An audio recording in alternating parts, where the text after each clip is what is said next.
Hey, I'm Chris Taylor. I just wanted to welcome you to my backyard. Hey y'all, this is Jason Gould. Thank you so much for listening to Mastermind Midland. We are on my good friend Chris Taylor's back porch. We've got dogs barking, cars driving by, we've got the grill firing up over here. You're going to hear mowing yards, you're going to hear all of that.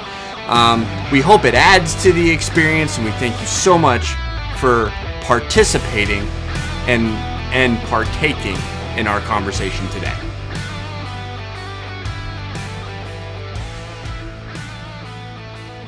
Hey guys, thank you for joining us on the podcast. Today we're going to be talking very importantly about what exactly is this declarative value proposition of the primary operating principle, and does it apply to you? When does the primary operating principle apply? I think you'll find this is a completely different conversation to where you think it's going to go, and look forward to having you guys experience it.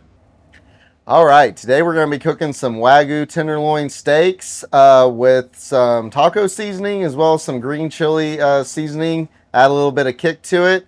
We're drinking Heaven's Door bourbon today, making some Tennessee or Smoky Mountain Sunrise. I think that's what you called it. Yeah, Smoky Mountain Sunrise with maple syrup. Totally crazy. Like something like you've never had before. We got some brisket poppers, some fresh fruit, and some grilled green beans. So y'all don't miss out. What I really think is important, especially that we're 3 episodes in right now, is really just to bring up the fact that we're in your backyard. Like, this is real. Yeah. This isn't like, Home Depot's going on back there, right? Or like Lowe's, depending on the type of week he's had. So, like, that's going on. But the truth of the matter is, that's the genesis of these conversations. We have had hours upon hours of, literally our entire friendship was birthed out of this idea of masterminding, which is why we've called this podcast Mastermind Midland. And we've actually started a couple mastermind groups here in Midland. Right. That, I mean, for whatever reason, they kind of fizzled out. But the common denominator through even those groups is 2 things. First of all, it's you and me. Right. And second, it's the whole concept of coming together as entrepreneurs and as growth-driven professionals from various industries and backgrounds. Right. Coming together to bring that diversity of thought and into these type of problem-solving conversations. Sure. And it is so unbelievably fun. It's so rare to find. And so, like, these 2-hour podcasts or 3 hours, whatever they turn into, it's not like it's the first time we've ever done this. No, this is the normal operating level of our relationship. Like 7 years. Yep. Of just, this is how we interact on our downtime. Yep. It's enjoyable. Yeah. Like, and it's so, the reason why we even started those mastermind groups is because being an entrepreneur is so lonely. It is, and it's so hard because the whole concept of even being an entrepreneur in the first place is that you're diving into unknown territory, at least personally. Yeah. There's a lot of things that have been done before, but maybe not done in the same way, because timing and culture has a lot to do with where you can do the same thing, but it's got to be done differently in order to achieve the desired result, because people have changed, our culture has changed. The way we do business has changed. I mean, COVID is a great example of, like, we talk about it as a dividing marker in our timeline that before COVID, I remember when it was like this, and since COVID, it's like this now. And it's like the new September 11th. Absolutely. And so when you're diving into something that's new, it's like, man, you might be starting a restaurant, and other people have started a restaurant, but how many people have started a restaurant since COVID? Yeah. And then that dynamic and dealing with Uber Eats and DoorDash and all these other things that people are using as a regular means of transaction now that never was prevalent before. They were available, but it wasn't widely used. And so we've adopted new things into our culture that's changed how we do business in different sectors indefinitely. So that definitely speaks to the fact that there's probably more of us now. Sure. And then just marry that with the idea of it's lonely because most people don't think the way that we think. No, they And don't. most people don't operate in the same spheres with the same type of problems that we have. So you can't just go have a beer and talk about this type of stuff, or a really good old fashioned that you're gonna. I hear you have a new one for me today, so Yeah, I'm talking about new excited about that. experiences and entrepreneurship, I came up with a new drink for this podcast.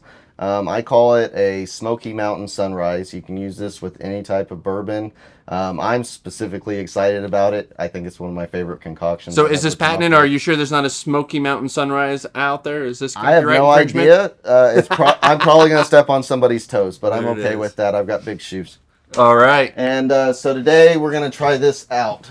We're using Heaven's Door today, which is what we previewed to you guys this last week. Now this is co-branded and made by Bob Dylan in Tennessee. And the gates on the logo here on the front of the bottle was actually a replica of his gates that he made at his ironworks facility. Yeah. So Bob Dylan actually made a gate that looks like this. So it's pretty cool. It's hand labeled by barrel, alcohol volume, what bottle number it is, 123 proof. So this is some Wow. stout bourbon. So tread lightly, but definitely a pretty cool bottle, and I'm excited to try this one. I've actually never tasted this one before. So Cool. the way that we're making our So drinks, I might not make it through two of them today. we'll see. But we're gonna smoke them, so I'm gonna keep that volume a little bit lower because we got learned it. last week that you definitely don't want to fill it too much, or you don't get the smoke effect. Sure. So we want to do that, but we're going to start out. I know with the West Texas old fashions that we've been making, we were using honey. We're going to Mesquite use honey. mesquite honey specifically. Today we're going to be using 100% pure Vermont maple syrup. And Dang. so with this, generally, what I'm going to do is just cover the bottom of the glass Maple syrup. with maple syrup. Absolutely. Now my mom's And this- kinfolk come from Maine, so Okay. yeah, I like the maple syrup. Yeah, I love maple syrup. It's the only syrup I eat. I don't want that high fructose corn crap. Like, I want real maple syrup. So then we're going to add our aromatic bitters. Okay. Definitely go a little bit heavy on those. It adds to a lot of flavor because this has got a really complex flavor profile. There's a lot going on here. We're going to Okay. add the water to the glass on top of that. Not a whole lot. Just kind of bring your level up so that way you got something to mix with. And the maple syrup actually blends really well compared to how the honey did. The honey was a chore Wow. and kind of made Jolly Yeah. Ranchers almost. So this blends really well. It dissolves well in the water. It accepts the bitters flavor quite nicely, and as strong as you would think that the maple flavor would be, it's really not that overbearing. So don't go light on the maple syrup because you think it's going to overpower the drink, because surprisingly it's almost kind of mild. It's a hint. Once we've got that going on, we're going to go ahead and insert our ice cubes. We got a new ice cube tray today, so we're doing square cubes instead of the spheres that we've been doing. Okay. Let's see if you can do it without splashing it. Yep, and I've also got my mixing spoon this time, so no splash. There, look at that. No splash. We're getting better. Cool. Okay, once we've got the ice cubes landed, we're going to go ahead and add the bourbon on top of that. Well, you're not going to have a whole lot of room for yours. The top of this one, it's such a tapered funnel that you actually end up with a surprisingly large volume with a short increase in distance from the top. Really? Compared to a cylindrical glass like this one over here. And so you get more in there than you think you do. Once we've got that, we're just going to give that a quick little stir, not too crazy. Just kind of mix that together, bring some of those flavors together before we add the smoke. And then today I'm smoking with applewood chips. There you go. So Oh, kind of here's the fun following part. in that Vermont fashion with the maple syrup and the apples. I remember when I lived in upstate New York, we go Yeah. over to Vermont, and I actually have a buddy that has a maple syrup farm now.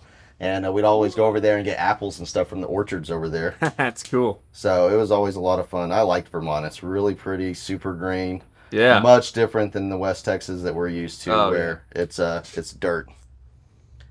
Well, it's just so different than all the other places in New England. I remember growing up in Connecticut and Pennsylvania, and yeah, Vermont's just a completely different place. It is, and it's so small. Like, it's Yeah. kind of wild, but it's got a lot going on. So I really like Vermont. One of my favorite beers that I've ever had, called Switchback, is actually brewed in Vermont, Oh, cool. and it's a really great beer. There you go. Man, nothing beats the smoke coming out of it. All right, we've actually got too much volume in this glass. Told you. Let's do it a little bit differently. It'll be all right. Oh, there we go. That's awesome. I actually like that better. I like the smoke coming out of it the way that it is.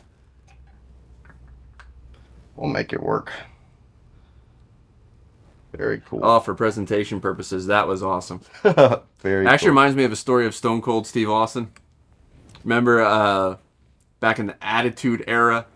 Oh, yes. Yeah, Stone Cold. So, like, someone was like, man, you waste so much beer when you smack them together like that. And he's like, it's more about the presentation of doing it than it is actually drinking beer.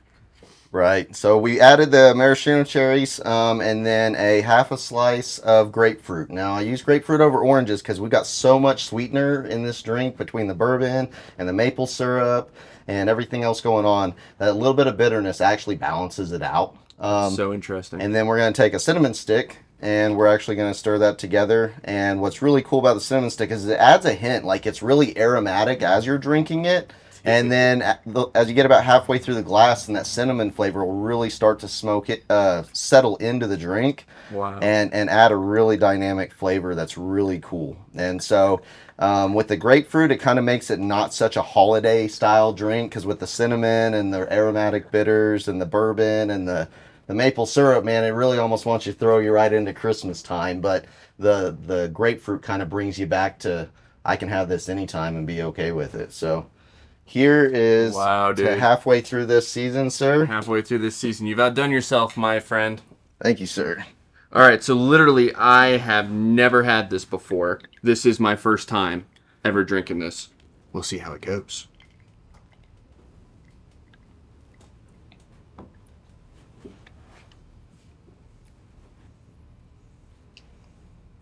Whoa. Whoa. Whoa. What do you think, sir?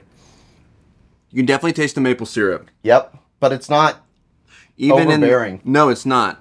It's the first thing that hits you, and it's definitely the aftertaste that you're left with.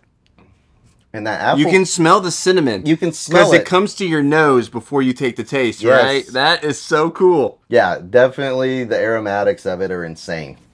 It adds a whole different dynamic, but it doesn't hit your palate right away. And that bourbon is smooth. That is a really good pairing. Like, I don't even think you intentionally meant to pair it that way with the maple syrup, but it goes really well with the maple syrup. Yeah, man, just trying some new stuff. I think it came out really good. It's a super well balanced drink. Like, if you're wanting to make a cocktail that your mom could drink, like, this is it. Like, you're gonna see grandmas everywhere drinking these Smoky Mountain Sunrises. So yeah, super delicious drinks. Now we've got our conversation starters in hand. Why don't you go ahead and? I'm still so fascinated about this drink. Give me a second. Second. Every time you drink it, there's a different sensation.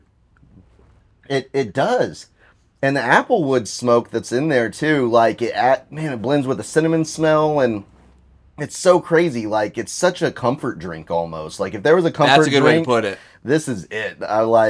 It makes you think of Grandma's kitchen at Christmas time with like the sunshine of summer and the warmth. Like I don't know, man. It's everything in one. It's happiness in a glass. Happiness. That's what bourbon should be. For sure. It's definitely a drink that you want to. Yeah, you sip it to experience it. It's definitely hipster, right? Like you don't just slam it. This isn't your typical old fashioned. No. For sure. Yeah. Man, really good. Okay, conversation. Yeah, let's talk about business. So we've laid a lot of groundwork the last 2 weeks. And And for us, this is the first time we've had a conversation like this. Because normally, when we come in, I mean, 5-6 hours can fly by. Oh yeah, for and sure. we've gone from here to here to here to here. And the next thing you know, in a 6-hour time frame, we've helped each other map out the next 6 months of our business. For sure. Right? Yeah, So, like, I mean, this isn't that. I would attribute like a large part of my success and personal and professional growth to our conversations. To be, if I was being 100% honest. I'll drink to that. Absolutely. Yeah. I can see the trajectory of where you're going and where I'm going, and seeing each other's influence in that. Absolutely. For sure. And my friend, I mean, that to me is true friendship, right? It's when you without getting mushy. Well, it's so crazy. Man, I remember when you're a kid and you do something great, everybody's genuinely happy for you. Sure. When you grow up and you do something that's truly great that outperforms what everybody else is doing, you don't get that same warm welcome. No. Worst case scenario, you're treated with suspicion. Right. Yep. That sounds like a dog. Yeah, we got a little bit of a dog going on over here. Yeah, this dude is going. I mean, he's not mowing the yard. That's a saw. Yeah, I don't know. I don't know what he's doing. I think he's laying bricks. There's no telling, man. But I know what he's not doing. Filming a podcast with an amazing cocktail. Where we're drinking amazing bourbons. Yes. And about to grill some really good food. So before you turn on the grill... I need to turn on the grill. Okay, turn it on, yeah, and then let's go ahead and go with the setup. So we've got poppers, and they're actually brisket poppers today, which is just jalapeno stuffed with brisket and cream cheese wrapped in bacon. So that's our little precursor today, and then we're doing Wagyu steak again because I haven't had a good steak in a few weeks, and I am raring to go, and that's my favorite. So I'm down for that. We are going to make it a little different this time, though, just in seasoning. Heck yeah. So mix it up a little bit, and then we got some green beans we're going to throw on the grill, and we got some fresh fruit. And so some of that stuff going on today. So typically for my poppers, I'm just going to light this thing up at about 350. So we've got that grill getting warmed up. So let's get our conversation warmed up with it. Yeah. So let's just make the statement that we've been building for the last 2 weeks. Sure. And the statement is, and then we can go back and forth and talk about this because you're going to have a completely different take on the statement than I will. But what we definitely agree on is the statement. And it's twofold. Number one, your offering as a business is only as profitable in today's market as it correlates to people's ability to experience the value that you're offering. And the service and the products themselves can't be what you monetize. Right. The experience is what you monetize. Those two things are interwoven into the experience. I agree. So, with that being said, success is directly correlated to how well you operate with this primary operating principle that you and I have fully embraced as the driving force behind our businesses, even though they're in two separate industries. Sure. What I don't know, and what we need to talk about first, is if our definition of success is similar. Does that sound fair? Absolutely. So my question is, since you're launching off of this, and I think it's a great place to launch off of, is how do you define success? Let's start there, and then I'll follow in with how I look at it. So, okay. So you want me to go first. So I'm going to reference my phone because I was very intentional to think through this answer. Okay. So every word I have here is very thought out, and I don't want to miss it. Success is the substantial, and that word's important, substantial increase in value in your business offering from that of your competition. Okay. That's how I would define success, with the belief that everything else will follow. I think that my definition of success is I'm such a results-based person. So I would say that my definition of success is based off of the results and the satisfaction of the people that I serve. Okay. I think is really my metric for defining how I view success. So I serve both my staff and my clients. Man, you are getting all that smoke off of that grill right now. Man, it's working with the drink, so I'm good. Adding some flavor. Sorry to interrupt. So whenever I have staff that aren't doing well, and professionally or in their private lives, like that, it tells me that I'm missing something, and I'm not achieving the level of success that I want to be achieving. Same thing with my clients. If they're not having overwhelming results from the services that I provide, that have a dramatic impact on their lifestyle, then I feel like that's my responsibility. That's what I'm going to go after. Yeah. So I like the intrinsic ownership, even the extreme ownership, if we can steal from our good friend Jocko over there that we don't know. Right? The extreme ownership element of it. Oh man, that cinnamon's starting to really sink in. Yeah, it is. Your grill's really starting to go to town. So yeah, let's let some of the smoke out. Yeah, I was about to say, dang dude, you need to let that go. Yeah, let that air out a little The bit. camera crew's about to shut us down. Dang! I know. Heck yeah! As long as the fire department doesn't show up, we'll be okay. We'll just keep filming. Just keep going. Yeah. So, what I think though, okay, so I love the extreme ownership element of it. But what I think you're missing in your definition is some point of reference to compare it to.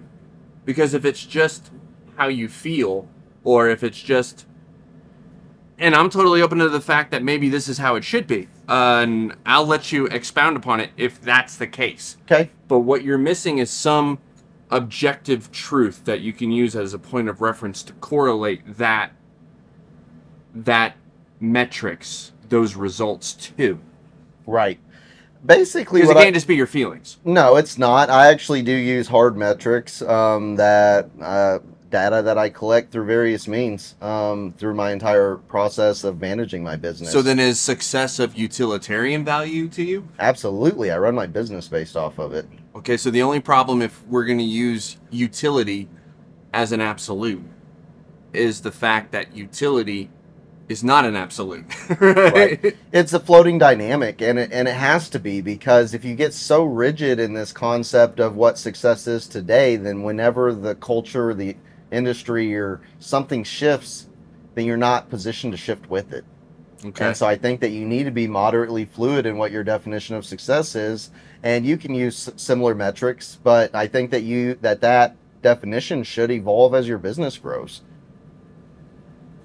Okay. And you know what? Maybe I'm not being absolute. Actually, I'm going to challenge my own thought process there. In this definition I gave you, substantial increase in value in your business offering from your competition.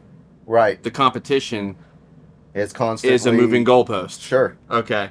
So whether you're... Then what we have to say success is your ability to be flexible in your environment and still achieve the result that you're going after. Yeah.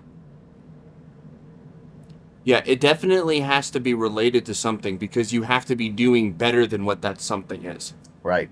So whether that something is your competition, or that something is your Personal best. past experience. Past experience. I'm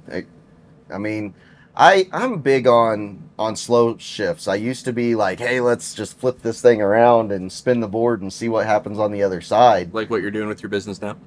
Yeah, but it is what I'm doing with my business now. But the only reason it has that appearance is a whole lot of nuance changes all happening at one time. Sure. And so I'm not actually flipping the board around on this. I'm taking what was already on the board and I'm changing position just a little bit. And let's just modify the playbook and move that X to where the O is. And it's not big. It's big in the amount of different things that are happening at once, but any one of those things is attainable immediately, because it's such a small shift. Okay. Okay. So notice what we didn't say in our definition of success. We didn't relate it to any type of a monetary factor. No, I don't like to associate money with success. I think that if we got into the world of personal success, which I think is separate from business success, I think that those are two different dynamics. They're really two different entities with two different purposes in life. So in personal success, I think money is a factor, but you can't put a price tag on it. Because I know people that I view as successful that make $60,000 a year because they've set their lives up in such a way that $60,000 gives them the level of success that they desire to achieve happiness. And I know other people that... Well, you just defined success right there. Whatever level your business is at to achieve happiness. Sure. The bad thing is that happiness, what's that? What's happiness? That's a very broad spectrum question. To me, happiness and freedom really go a lot in the same lines, and I'm not going to say that's even necessarily true for everybody, but for me it is. I want freedom to help people. Yeah. I want freedom to have the time to spend with my family and the people that I care about. I want to have some sort of platform, which in this case is my business, to have an impact in my community and the world around me. Okay. All those things I think are a culmination of happiness. That's like, I need that fulfillment as a man to know that I'm making a difference and I'm leaving the world different than I came into it. And sure, yeah. And I think so that's an aspiration. It's an aspiration, and I think that there's a recipe for success and happiness in that thought. Okay. Okay, yeah. Man, for the sake of this conversation together, and really, it's not just this conversation for what we're trying to accomplish in the podcast itself as far as attaining an audience. It's also just in the trying to tease out what is the best, right? And so in my mind, what is the best? And this actually leans into your idea of utility. Has the most maximal, for the sake of using, at the risk of using a redundancy, the most maximal effect for everyone. So sure. What I want is a definition of success that is scalable. Yes. And so the primary operating principle is the strong relational focus between client, customer, those that receive your offering, and those and your employees and team members, those that interact with the offering. Yep. So maximizing relational growth and automizing all of your processes to free up as much time to focus on those and not on the process itself. Correct. The process is nothing more than a means to an end. It's necessary to cross the finish line, but it doesn't have an impact on what the finish line is. So maybe in that regard, the definition of success is actually successfully implementing the primary operating principle. Sure. I think in today's culture that's absolutely relevant, and so I mean I think that's where the conversation's going, is like some cultural impact, as well as like it's just there's so much involved in that in this box to unpack. The culture. Well, first of all, do we agree on the definition of success? Yes. Okay.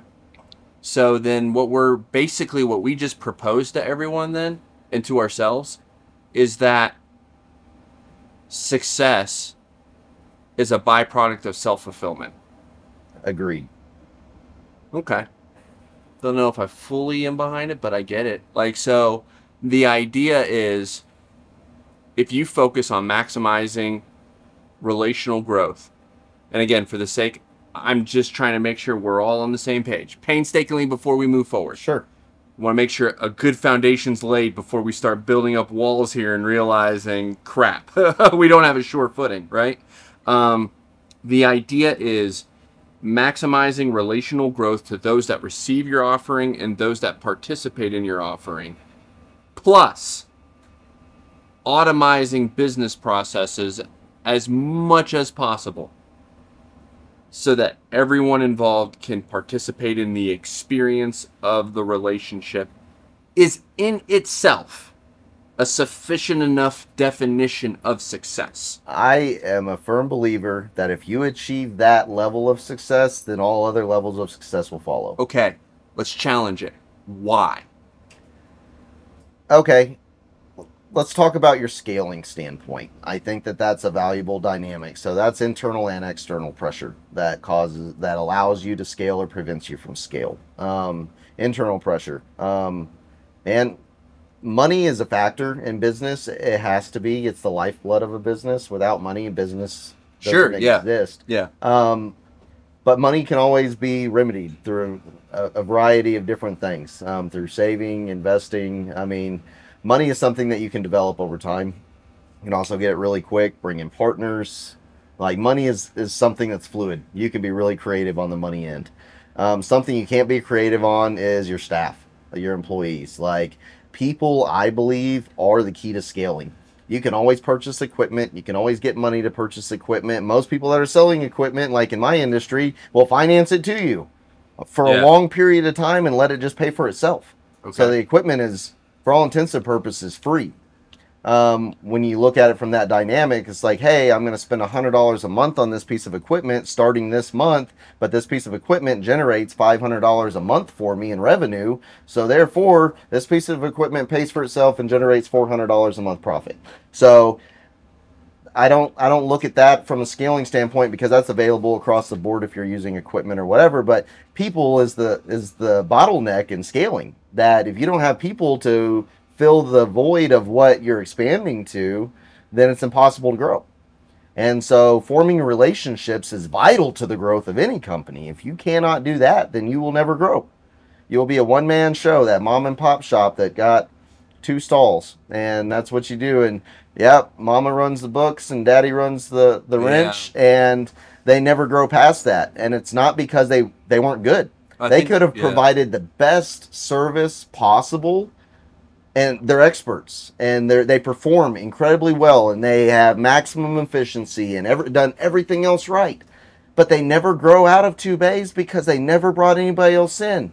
And it's almost selfish because they have something so good to give to their community, and they're so focused on keeping what they've got for themselves that they don't share it with other people and bring them into that process and allow their employees to participate because they don't have any. They don't want to do that because it's extra work and it's extra overhead and it's all these things that it's not. It's necessary. It's vital. So many service industry jobs fall into that trap, and I think that's the real value in what you're articulating, because in the end, they don't have a business, they have a job. They have a job. They have enough of a business to support a job. And so that is directly proportionate to an inefficiency of being able to properly identify on both ends that you're unable to deliver an experience on the back end of your team development and the front end of your relationship to your customers / clients. Right. And the reason for that is you're too involved in the process. You're too involved in the process because to you, the process is the offering. Right. And the process is not the offering. The process is services. Yep. And in the end, you're unable to deliver on experience because you focused on services. Well, and it's crazy because it actually affects their price point. The way they conduct business affects their price point because they don't have the value offering up front to attract higher paying clients that are willing to spend more money for a higher level of service. Yeah. Because you're not capable of providing a higher level service because you don't have the manpower or bandwidth to do so. Dude, my industry is so similar. And the problem that people run into my industry is so similar. Like, most advisors believe that their primary value is in creating and constructing portfolios. But when it comes to investment portfolios... That's just something that happens. In this day and age... I can do that. This isn't the 90s. I know, I can do that on E-Trade. You're about to say what I was going to say.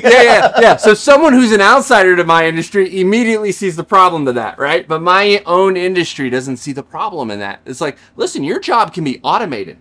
Yeah. You're 35 basis points on Vanguard, and you'll starve on 35 basis points. So you really don't understand what your value is. Your value is now commoditized because you have solely married it to a service. Yep. And not an experience. So yeah, maybe success can be married to, maybe we are on to something. Maybe this primary operating principle is the key. I think it absolutely is. I think that's something that you've hinted at. I'd like to flush it out, and I'll start with it, and I'll let you fix what I said wrong. Okay. But I think that what we really need to identify is what business we're in. This goes back to like the movie Founder, so important. where it's like, hey, we're selling burgers. It's like, no, you're not in the Not in the burger business. business. You're in the real estate business. Yeah. And that's, What was that? That was a great movie. That was Michael that's Keaton's called Founder. movie. Yeah, Founders. I love that movie. Yeah, and Ray Kroc. It's the McDonald's story. Yep. And so I think that's a really profound moment for so many entrepreneurs whenever they recognize that businesses aren't face value. What you're in the business of isn't reflective of your services or your products. There's so many other factors that are involved that you have to really look at the underlying problem. And so, like, I'm going to steal a little bit of your thunder. Like you're in the service industry. You I technically am the same perform as you are. financial services, but like you said, there's more to it than just a portfolio. That's the product. That's a byproduct. What you're selling them is the value of what you offer them and the customized needs meeting that happens there. And that's where on the individual basis. On the individual basis. And so we're moving into that culture where customizing everything is important. I mean, let's talk. We're talking about McDonald's. So I remember as a kid when you went to a restaurant. I mean, 20 years ago, man. 20 years ago. I was in high school, but still. When you went to a restaurant, you ordered what was on the menu and it came the way it came. Sometimes you could, leave the onions off, leave the pickles off, whatever, but like it wasn't common. Yeah. Now I can pull up DoorDash on my phone, and when I order a burger, it's got a list of everything that's on it, and I get to pick what I want and what I don't want. Yeah. And that's a great illustration of what most people are looking for in a relationship with a business, is something that's customized to meet their needs specifically, because even though we have a lot of the same problems, the roots of those problems stem from different things. The impact of those problems on our lives because of our life position is different. And so we're all impacted differently, even if the exact same result happened, like COVID. Great example. Same thing happened to everybody. We all got sent home. We all had to wear masks and do all this other crazy stuff. It doesn't matter. Everybody had to do the same things everywhere, coast to coast. Few exceptions, some more extreme than others, but the general dynamic of this country was the same everywhere, and everybody's life was impacted with the same events. Except for Florida, Texas, and Tennessee. Go ahead, yeah. But the way that individuals were impacted by those events were completely different person to person. Yeah. And those people had needs that needed to be met in different ways.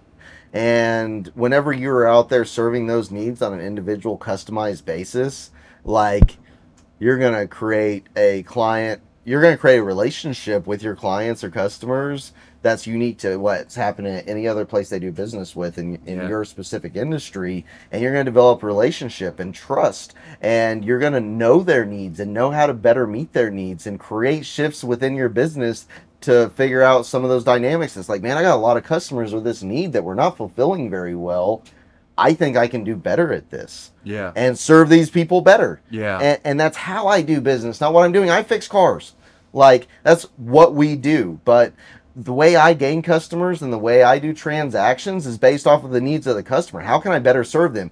How can when they wake up at 7:30 in the morning to take their kids to school and their car doesn't start, how can I make their life less stressful this morning? Ooh. And I send one of my guys in a 4-door quad cab pickup to take that mom and her 2 kids to school, take her to work, and I've got a wrecker coming to get her car to my shop. Do you charge for it? And I don't even charge for it. See, you give away the service for free because the offering is in the experience. See, that's where I was hoping you were going to take that. I'm selling the value. You're selling the value. Okay, so what's your value proposition? My value proposition most people aren't even going to... They think, okay, Chris Taylor is a mechanic. He owns an automotive shop. In the next couple of years, he's going to be scaling. He's going to be buying multiple automotive shops, putting them under the same umbrella.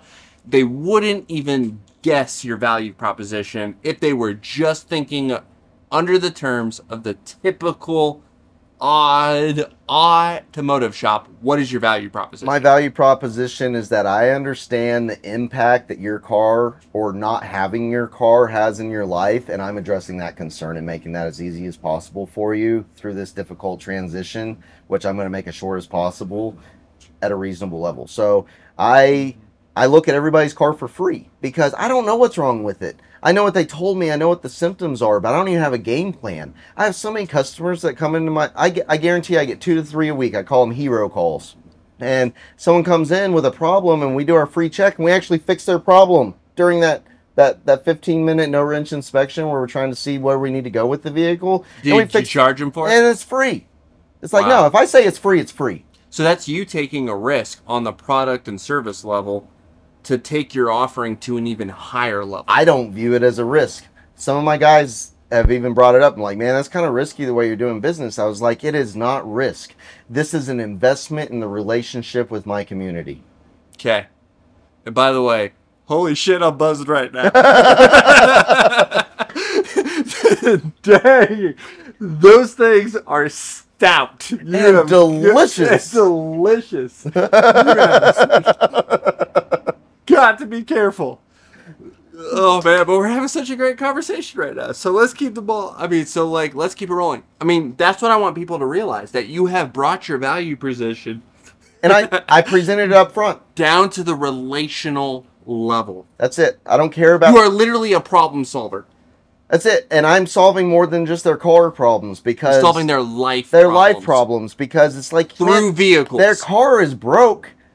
How is that impacting them? Let me address that. Their car is going to get fixed either way. It has to. It has to get fixed or replaced because it's such a disruptor in their life that it's something that's going to get resolved one way or the other. And I'm a guide through that process to help them get to the other side because there's sometimes I'm like, dude, this is not worth fixing. Like, it's not. Like, I really think you can take the money it would cost to fix this car, and I think you can go down to this car lot and replace this thing and be in a way better position. Yes. I don't fix every car that comes in my shop because it doesn't make sense every time. And I need to be realistic about that. I'm so glad you brought that up. That's what people are going to have to realize, that if you play in these waters, the idea in the product-oriented business space is that if the man wants a green suit, sell him a green suit, right? Yep. And then in the service-oriented area, it was almost like, man, everyone that can fog a mirror is our customer, right? Right. That is not how you play when you're in these waters. I don't play that way. I don't. And no, not every customer that comes in is right for me. And what's nice is the way that I do business allows everybody the opportunity to see if they're a fit, but allows us early on to identify whether we're going to be able to do business together or not. Yes. And that's good for them and for me. And I'm going to steal one of these. Yeah, go for it. And with no money involved. Like, I don't even want to be transactional until the very end. Like, money's not at the forefront of my mind when I'm conducting business because I know that if I'm conducting it well, money will be there at the end of the process. Yes. And so, yeah, I provide all this value up front. I check these cars in for free. I tell them for free, man, if they don't repair, there's no charge. When I say free, excuse me. Wow. I was like, free. When I say free, I mean free. And I am totally transparent with my processes in that regard. So we are in danger of skipping a podcast right now. Like, that tells you just how passionate we are about what we do, dude. And the years of conversations that we have had in building this. So let's stop right there. And I think we've throw the poppers on. Let's throw the poppers on. And we've teased enough value for another conversation when we delve into the what. We've already talked about the who and the why, and what I want to talk about in this podcast is the when. And that's really boiling down to demographics. So let's see if we can properly identify demographics while you talk about these poppers. Okay, the poppers, these are, they're super simple. I buy these pre-made, but you can make them real easy at home. If you just get some pre-cooked brisket, chopped, obviously, because I don't know how you're going to get sliced brisket inside a jalapeno. But and then mix the brisket with the cream cheese, throw them inside half-sliced jalapenos that are seeded and deveined, and wrap those in bacon, throw them on the grill, and those are probably going to cook for about 20-30 minutes. and Cool. let that bacon crisp up, and we'll be in a pretty good spot. Oh, just got a glimpse of those Wagyu. Oh Those yes, make man, me happy, they're dude. thick and fat, man. They're big girls. I gotta talk about how much I'm a lightweight right now. I'm sorry, I can't hold it. This is great. Holy cow, dude! And that it was didn't less even- than one. I haven't did- even finished It it. didn't even taste like alcohol. Oh no, that is so like that is the most dangerous drink you have ever created of the last two drinks It that has you've created. zero alcohol flavor, and this stuff is just like Dang. not a far stretch. It's a short kick to moonshine. Like it is strong, man. Gosh, you're feeling it too, right? A little bit. Okay, tell me you're feeling it, so I don't feel like I'm an absolute lightweight. Yeah, bro. I mean, Oh, I'm feeling it for sure. man. Oh, wow! Are you guys feeling it? Not like you are, I don't know. No. It takes a lot for me. So. Yeah. I'm a freaking lightweight, but Well, that's not a negative. wow, that is delicious though. Holy cow! They're Like really that good. is deceitful. The last two drinks that you made in the last two seasons, they're basically the same. Basically, the only difference is we added smoke. We added smoke the and last then time. we used two different bourbons, and so that's just a traditional West Texas. This is a very different dynamic from those. Oh my gosh! In fact, this is almost not an old fashioned. Yeah, it really isn't. It's not like any old fashioned I've ever experienced. Nope. Dang, I'm almost afraid to finish it. Tell you what, if I I think order, I'm gonna get the water here, and then I'll have you make me a second one.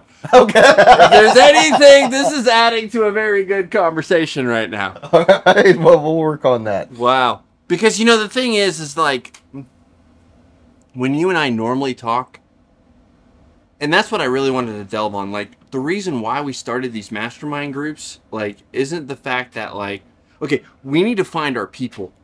And this is what I honestly believe. Like, in the end, we're the ones that change the world. The government doesn't change the world. We change the world. Sure. Because we're the ones that are moving things. And we don't even feel the impacts of what we do now if we're right. And that's a big what if. Like, if you're right.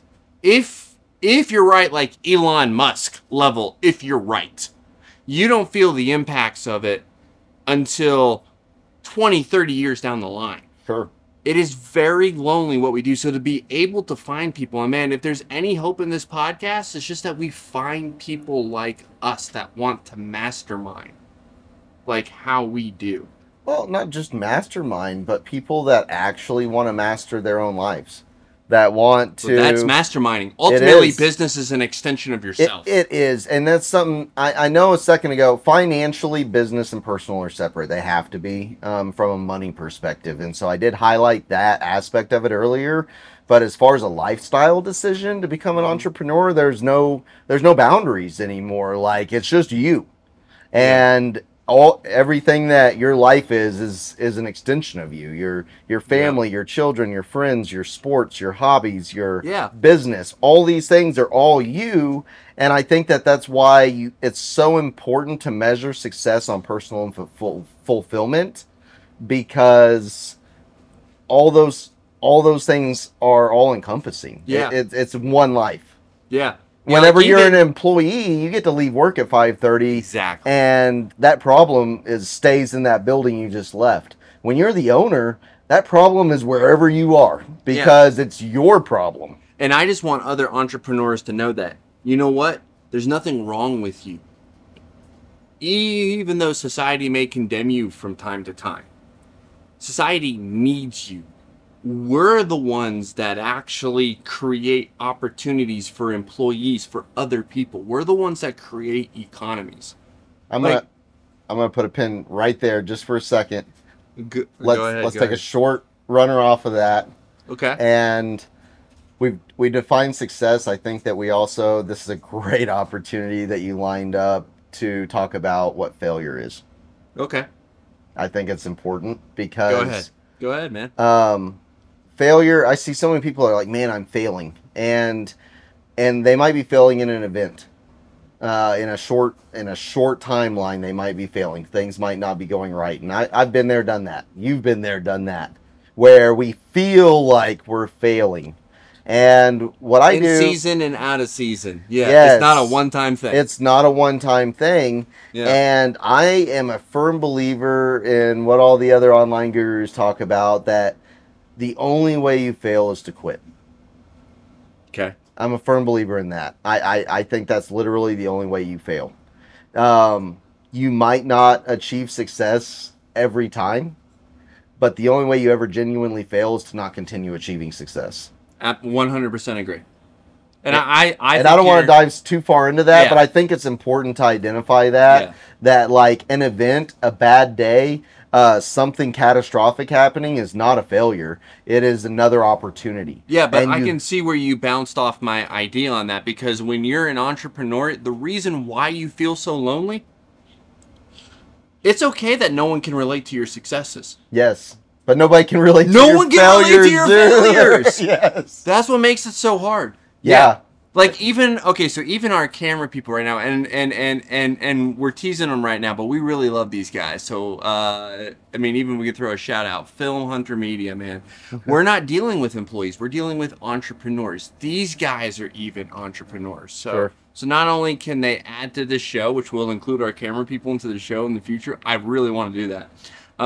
They're included in the food and drinks on this. Yeah, show. they are. Yeah. So, So, that counts, right? yeah, they're grateful for that. We like to pick on them, because we're paying them. But the idea too is that they're an audience for this show. Like this is such a huge tribe, and I wish we had a culture that didn't demonize entrepreneurship to the extent that it does sometimes. I wish that it really actually that we kind of had a place in mainstream culture. But even if we don't, it's okay, because we're going to still keep doing what we're doing. I want to take a minute. I think that's a great thing. I've got a point that I think could bring some greater appreciation to entrepreneurship. And it's just a concept. There's nothing factual about this, but I think that you as a viewer could take this and just internalize it and think about it. But I've heard a lot talking on social media lately about how there should be a cap to maximum income. That like, hey, Oh, really? yeah, absolutely. That there's Oh, people gosh. that believe that nobody should ever be a billionaire because that's so far in excess. That's a And terrible like, idea. I'm not going to deny that it is that far in excess, because it is. I don't Sure. need $1 billion to be happy or be comfortable But or that's be not the healthy. point. That's not the point. And Yeah. I'm going to make this point. Go ahead. Would you be willing to risk your entire paycheck for an opportunity to make 10% more?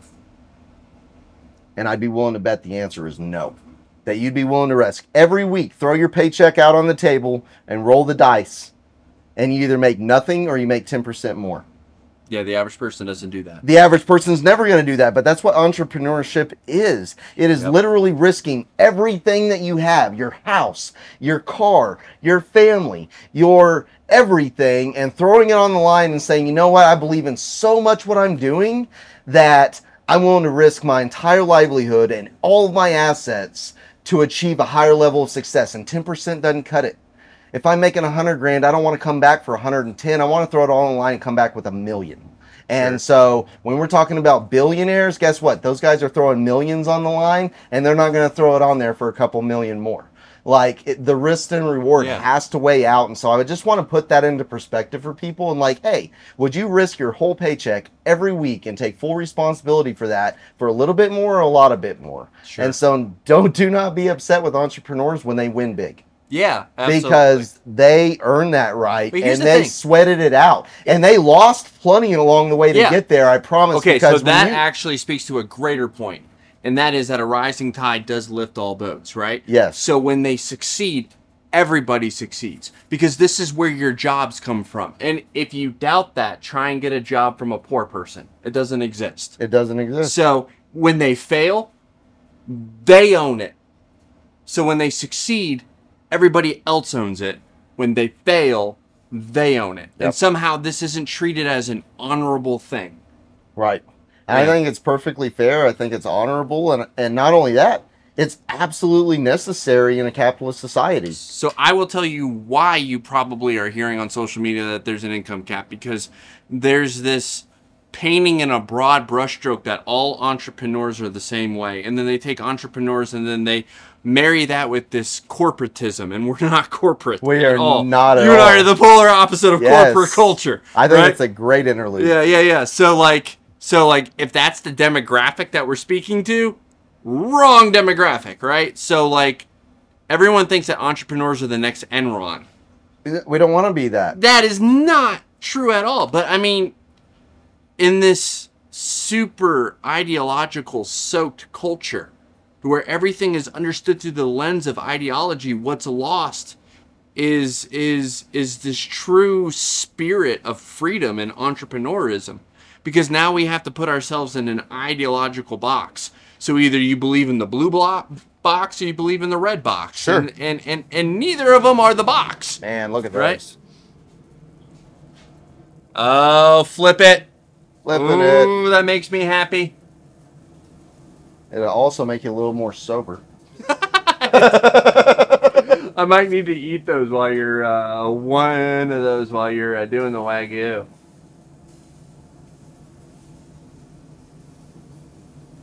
But you know what's another demographic to entrepreneurism? Oh, do you need to throw something else on there, or are we still good on the poppers? We're still good on the poppers. We'll get Okay. those going. We got some Okay. time. So good. So then let me finish this thought. So then the another demographic of entrepreneurship is family. There is a super strong focus on family that no one ever talks about. And even entrepreneurial podcasts isn't talked about a whole lot, which surprises me, man. So like, for example, and then I will... I want to see where you go with I this will because send I it with know you. I know we've got different thoughts on this. Okay. So like, my girls are here today. And why are they here? Because I want to teach them entrepreneurship. I want them to learn freedom. I want them to know. My little one right there made a still motion video all on her own. That's so awesome. And you know what? So my impulse as an entrepreneur is I want my kids to be involved here with Film Hunter Media because they can learn things just through osmosis of being here around it and exposed to it. and having that opportunity that never existed for us when we were kids. That's what we do with our families. Yeah. So I don't know if that's where you thought where I was going to go with it, but that's where I went with it. So why don't you take it? I think that's really important. But we talked about this last podcast, but I don't think that you can. I'll risk it. I don't think that you can. I'll risk it. Really undervalue the proposition that like, man, family's so important. It's the, I'm gonna make you another one. Jesus. I'm finishing. Finish your water, It's please. so delicious. People don't understand how delicious that It is. is. But yeah, so where was I going with that? Okay, so the family thing. So I think it's so important to account for the human element in general. Yes. And so we think about our families and hey, yeah, I'm not just building this generational wealth. We throw that term around a lot, man. I'm not handing my kids any money. Like, I'm gonna make that clear right now. That's my money. I earned it, and that's My kids do the same thing. They're like, Dad, we're like really successful right now. I'm like, Yeah. Your mom and I are doing real well. You're broke. My youngest two are very happy to tell people that they are rich, and I am very happy to correct them and tell them that I am rich and they are fortunate. Yes, that's a good way of putting it, man. Your mom and I are doing well right now. Y'all are broke. Yes. And all my kids work. They're little entrepreneurs. My 8-year-old son, he does streaming for video games, like things like that. I'm all about encouraging my kids to pursue whatever makes them happy, whatever they'll feel fulfilled in, whatever they feel has value in their life. And if that's video games for an 8-year-old, to me, that makes perfect sense. Like, and that'll transgress into something else as he gets older. And if it doesn't, then and he's successful in it, then congratulations, bro. Did Like, you mean to use the word transgress or transfer? I don't know. I'll leave the big words to you. That floored me, dude. You said if that transgresses into something else. I was like, okay. Transfers into something else, maybe? Yes. Cool. So, yeah, I mean, there's a lot of different dynamics, but, like, even with my guys, like, I think the human, or my clients, I think that's what makes what we're doing so valuable in general is that it's not treated as a car to fix. It's a person to take care of. Mm-hmm. It's not treated as an employee to make money off of. It's a person to invest in. Yes. And all of those kinds of things, and really appreciating to maximum potential the people element that we grow our business and scale our business with people, and we conduct business with people, and we take that home, and all those things add up in our households to people that grow into people. Like, Yeah. Yes. Yes. and, Yes. and the people element is so undervalued in a lot of different industries, that it's so transactional and it's so product based, where you're buying a burger, so just be happy with your greasy ass burger. Like, no, I want it with a smile, you some bitch. But also that goes into this aspect of the social economy. People will only buy into businesses that have like a social element to it. That's another dynamic of the experience-based economy. And I think what that is a translation of that relational level. They want to have a relationship with their product that transcends just the product offering itself. Yeah, the product or the service is almost irrelevant. It's a necessity in most cases. I mean, especially like in me, like I'm an automotive. Like, you have a car, you need to fix it. Mm-hmm. If you got a house, you're gonna need a plumber at some point. You're gonna need an electrician at some point. You're gonna need all these people. Like, those are necessities to modern life, to have whatever your problem is fixed. Mm-hmm. You're gonna do it. Like, I promise you're gonna do it. Whether it's you found somebody on Facebook or Craigslist, or you hired a company, or your dad does it, or your brother. It doesn't matter. I guarantee you're going to resolve this issue. If you've got no running water in your house, you're going to get it fixed. Yeah. It's not a question. So why are we selling on the proposition? I hate that. Whenever I first got in the automotive industry, there's so many guys like, oh yeah, man, this is the best business ever. Shit sells itself. And it kind of did. But I was like, it doesn't have to be that way. Yeah. Because these people are going to fix it anyway. Why can't I just provide them an immense amount of value, a really great... Well, it adds to the commoditization fact itself. There is an aspect of self-interest to this. If it's just, hey, the water's out, and we need to fix that. We need to get water. Then, if all it is the service, then you're commoditized. Your value is just a commodity. It's a race to zero. It is. So you have to be able to offer an experience that delivers a value that says, hey, you should pay me more than your competition. Which, you see what I did right there? I just took that and tied that back to my definition of success. Very nice. Okay. Man, this would be a great segue into now and I think we've already... This has been an amazing conversation, by the way. It's been pretty different compared to our other two. So yeah, this was the perfect buildup, and I think we just let so. it all out, and that might be the alcohol that just kind of put down the walls there. Yeah, but blame it on the maple syrup, bro. blame it on the maple syrup. But after you're done throwing some food back on the grill, let's segue and talk about specifically demographics, and let's really try to define what that is. I agree. So we're going to do some green beans today. I like to do these on the grill. These are fresh. Just cut green beans, definitely not out of a can. Hate that crap. We're gonna throw a little bit of olive oil on there. Nice. You don't have to go too crazy, but it needs something to kind of saturate with. And then we're gonna do some salt and pepper.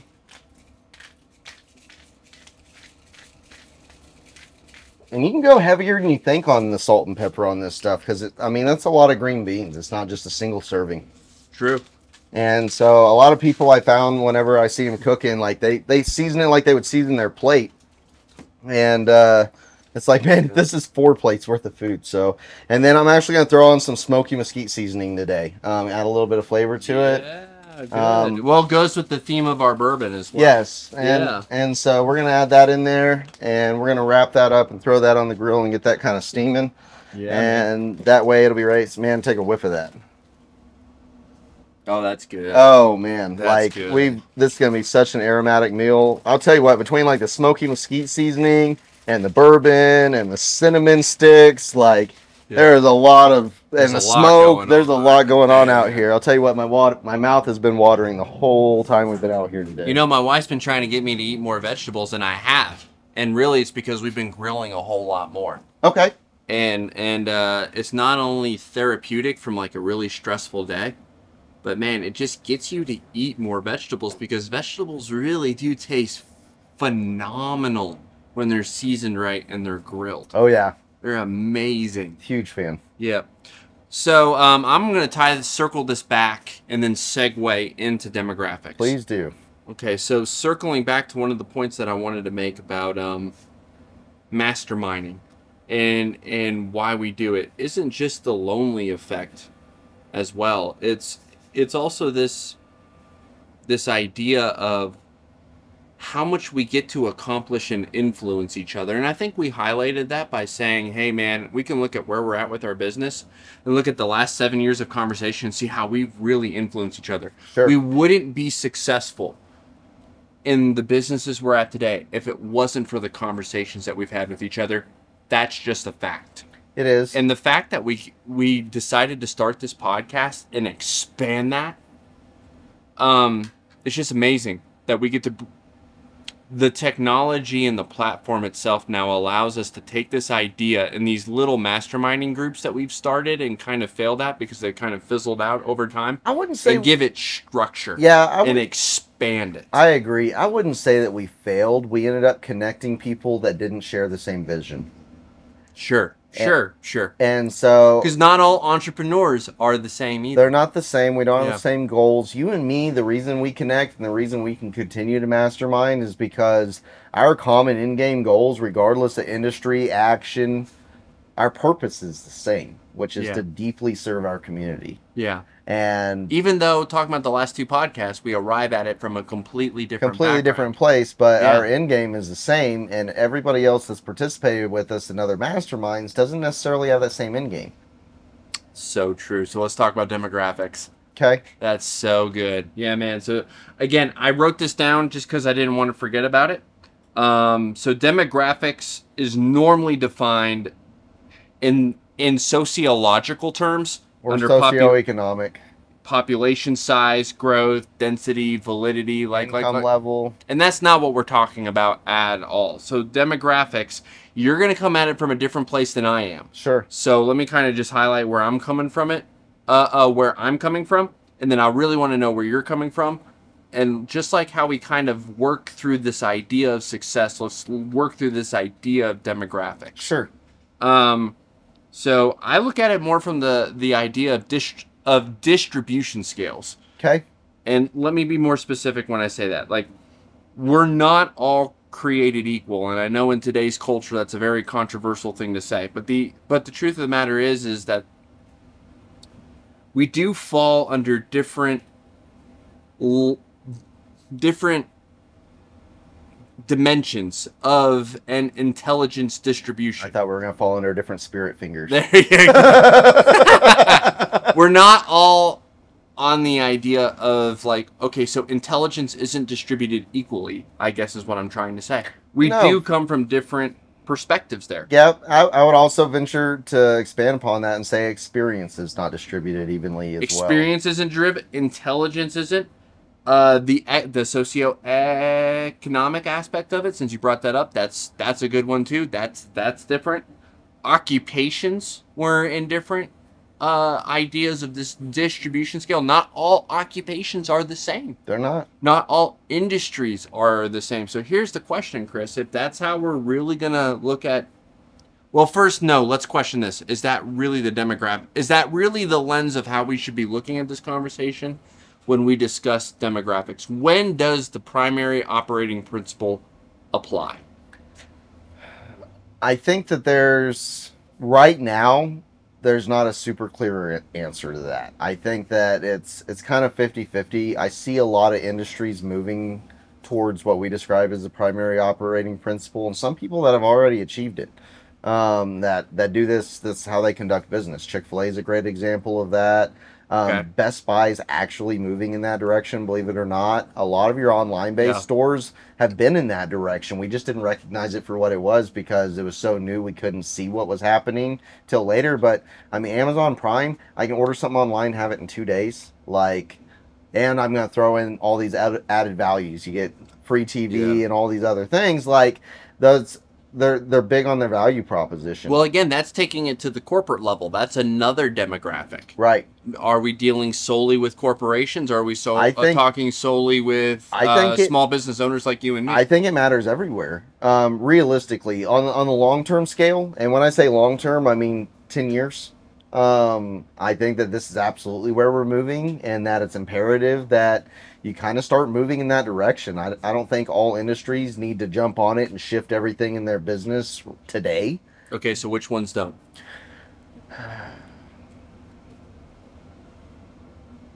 And this is what we're really trying to struggle through, right? I mean, it's like... You know what? Let me rephrase. Okay. Do you have to? No. Would any industry benefit from making this shift? Yes. Okay. I would say there's some industries that are an absolute yes. My industry, if you don't, you're an idiot. I think that service-based industry as a whole is an absolute yes. Like, you have to be making this shift. Product-based industries need to be moving in that direction. I think that's... So what would be the product-based industries? Shoes, towels, bedding, like products. Okay. But like whatever. A lot of consumer those goods. are distributed to service-based distributors now, right? Correct. Like, you don't just have a sole product-oriented business anymore. Maybe I'm wrong. I think you are. Especially, man, when you look online, there's so many people promoting their own products through web pages and things like that. It's easy for one. But people don't buy into products as much as they buy into the services, right? That's the chicken before the egg concept. Well, and I think that the service, the word service in general needs to be replaced with the word relationship. The reason that's what you and I would argue. Yeah, absolutely. I think that is absolutely the truth, and here's why: is man, great example of this specifically. I had a customer this week. I personally knew the guy, but he didn't know I owned the shop. Brought his car in because he found us on Google and brought it in because we had good reviews and he had heard some good positive feedback from other people that have done business with us. Brought it in. Okay, whatever. And so then I ended up figuring out that this is the guy that I actually know. I thought it maybe was. It was a common name. So it could have been anybody. But it ended up being the person that I knew directly and ended up calling like, hey man, like, you didn't even tell me you were bringing your car down here. Like, no, I didn't even know that was your shop. Like, whatever. Like, because we're just acquaintances, but we know each other from some different events and things like that. And ended up talking to the guy, and he had not approved all of his services that needed to be done to his vehicle. He had approved like 2/3 of them. It's like, now I'll get someone else to take care of that for me. I call the guy just to check up on him. Man, I hadn't seen you in a while. I didn't even know your car was in the shop. Like, whatever. And just conversation, just whatever. And then he's like, oh, so you own this shop and this and that? He's like, oh, dude, like, all that stuff they quoted me, take care of all of that because now I know who I'm doing business with. Isn't that something?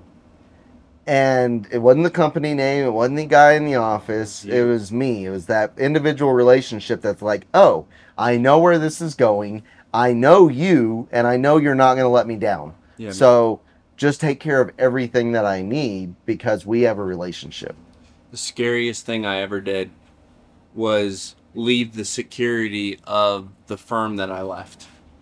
I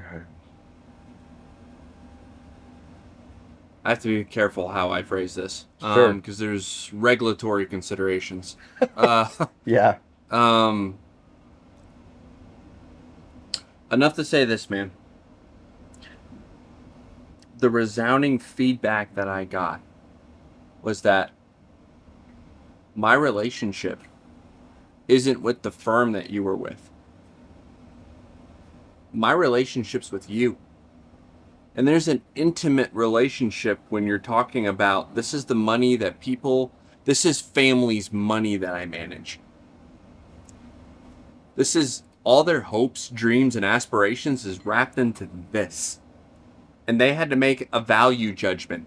They had to say, okay, is my value judgment with the firm that he represented? If that's the case, it's got to stay at the firm, however much I love Jason. Mm-hmm. Or is it with Jason? Right. And 95% of them said Jason. Yep.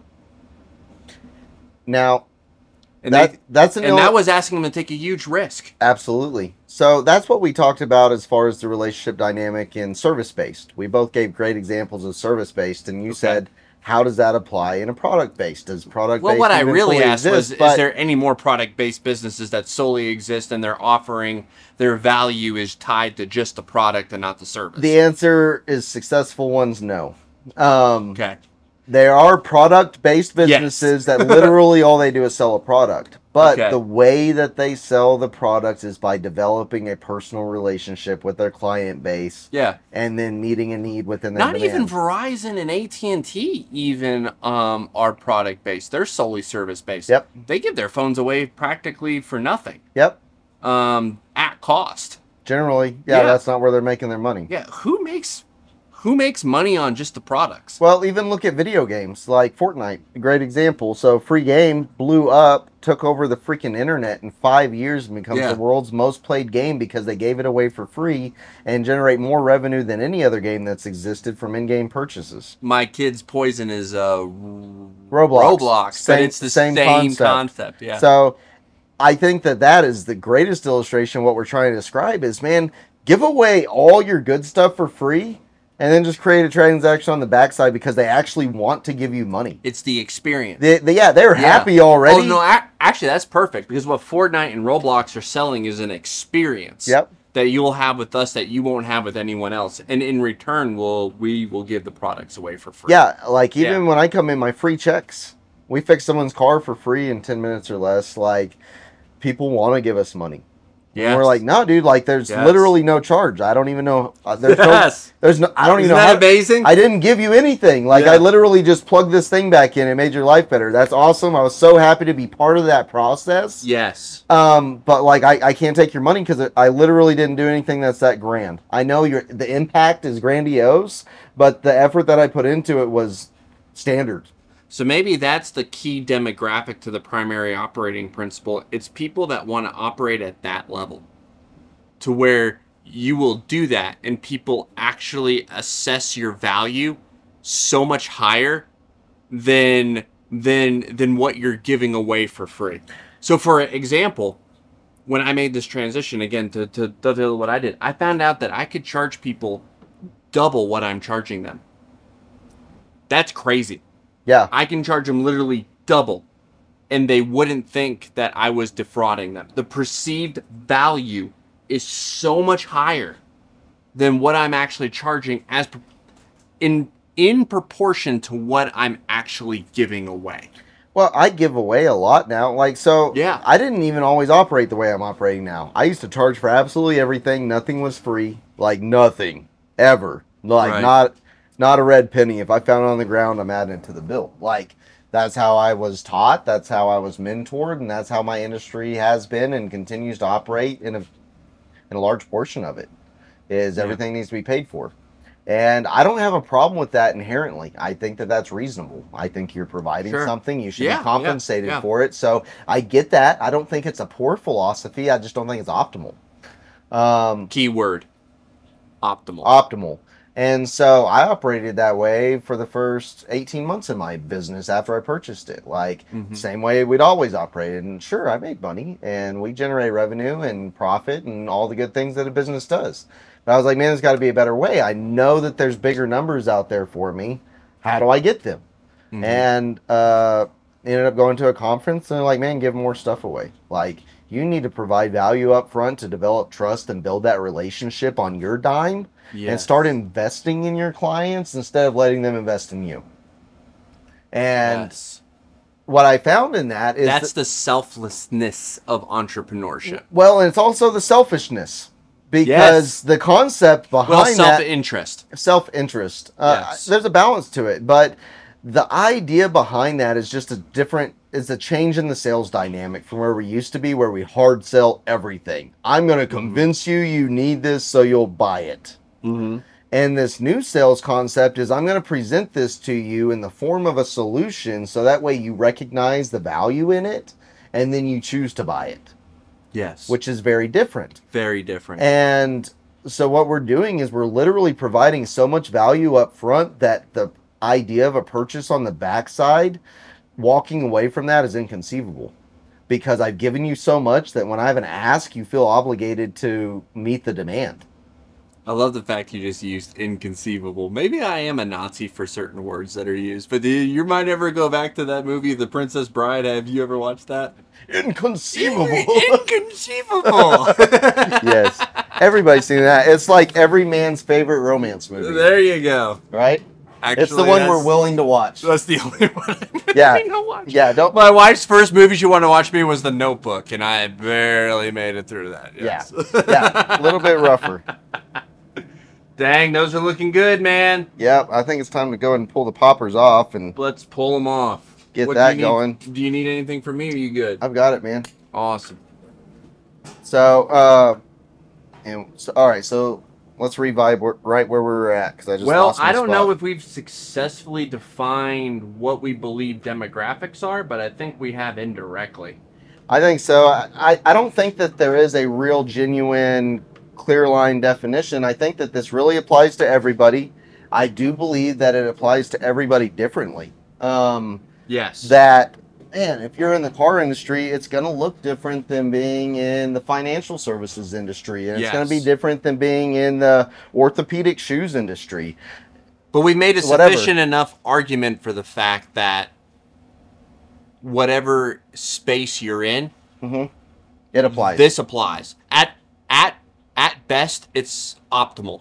At worst, it's an absolute necessity, or your value will be commoditized. And I think as time moves forward, you have to make this It's shift. only At going to some shift point- more and more toward the necessity. Yeah, towards the necessity. At some Yeah. point, it's going to end up going to where if you didn't make the shift, you will fail.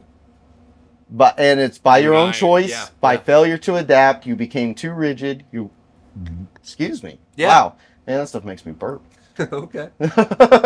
But you got to be flexible enough to adapt and shift with what's happening and Yeah. what provides the most value to your client base and your organization as a whole.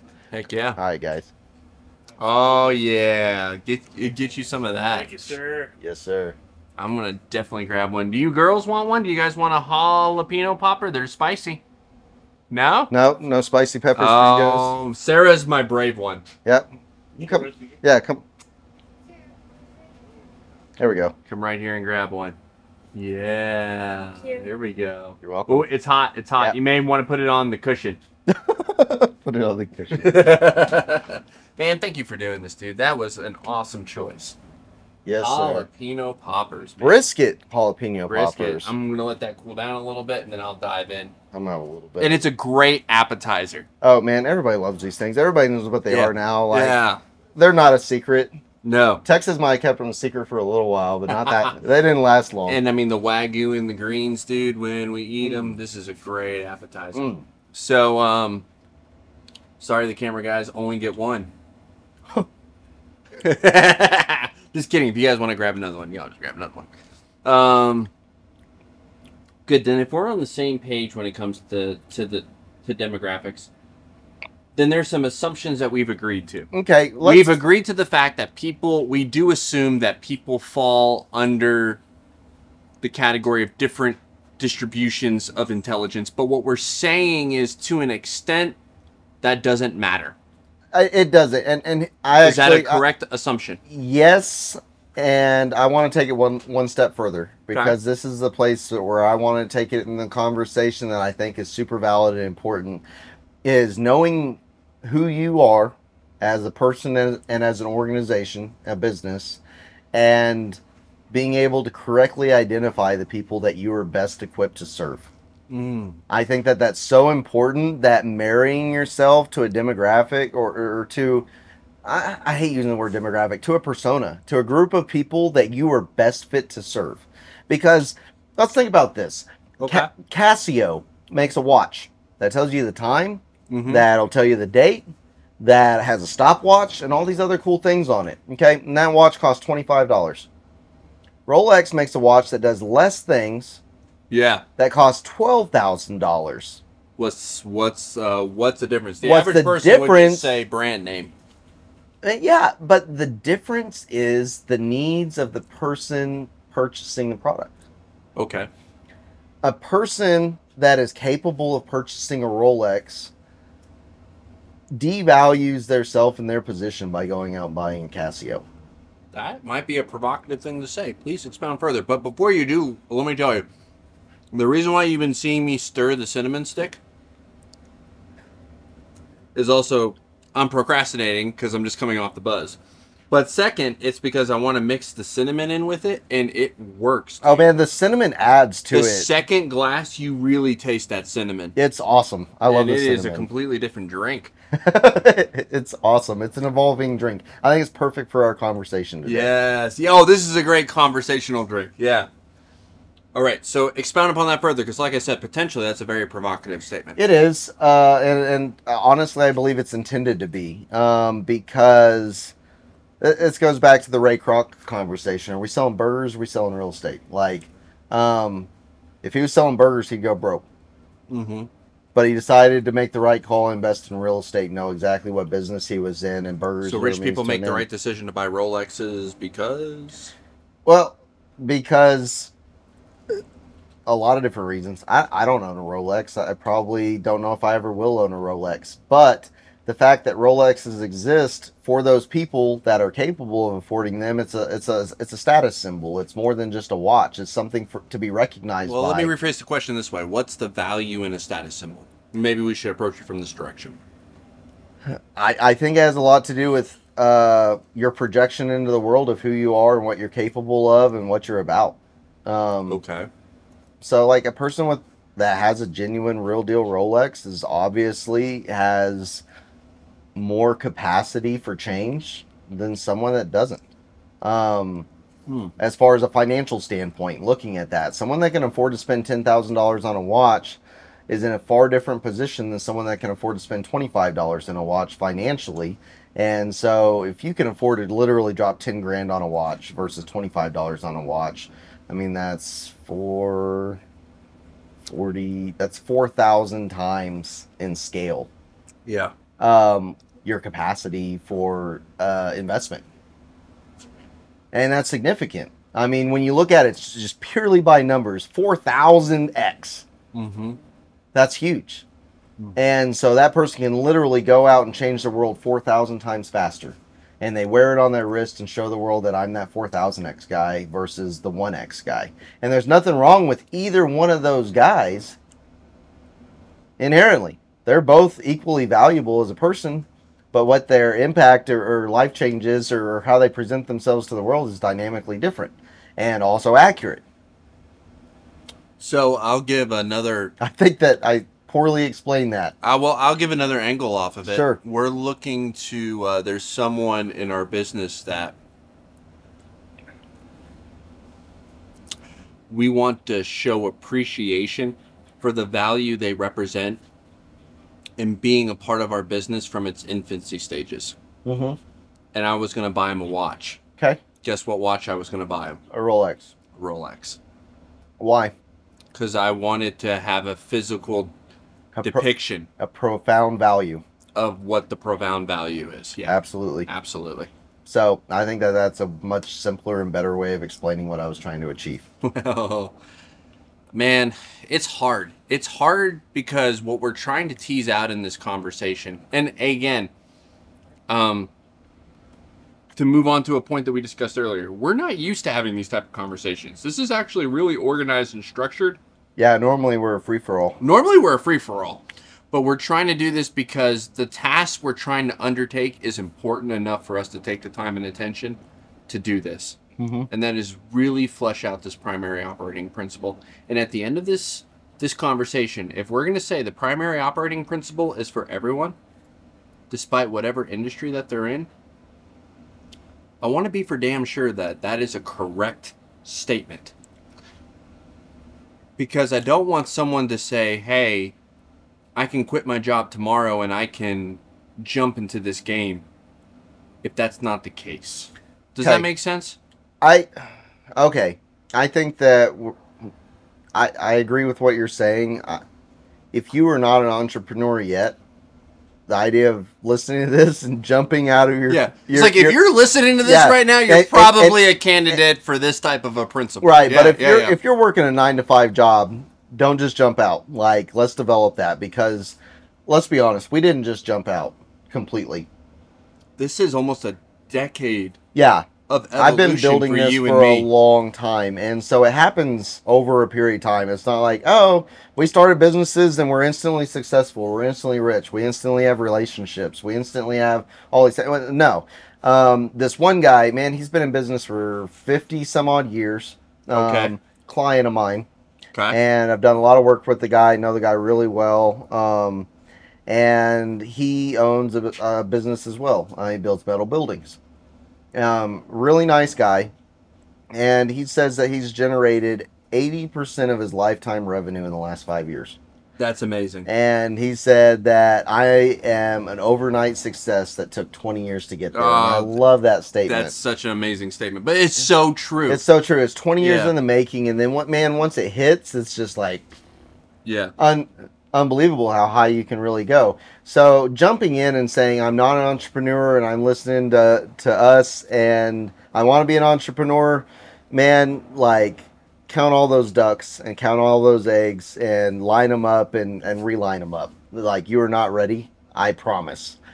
If you're an entrepreneur though, and you're saying, hey, I want to do business better, Yeah. I think that you can absolutely adopt this and dive right in. I don't think there's any reason to wait. And Perfect distinction. I believe that once I fully had a grand idea of what this actually looked like, I executed fast. And that's what we were talking about earlier. And it's okay to I'm fail. changing everything Yeah.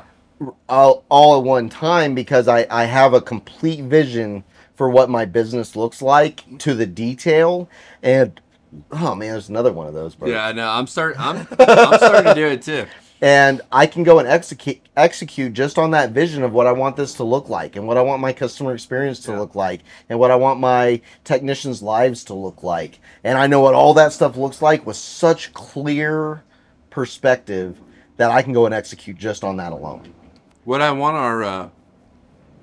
our next conversation to focus on is where in the process or where in the timeline people should make certain shifts.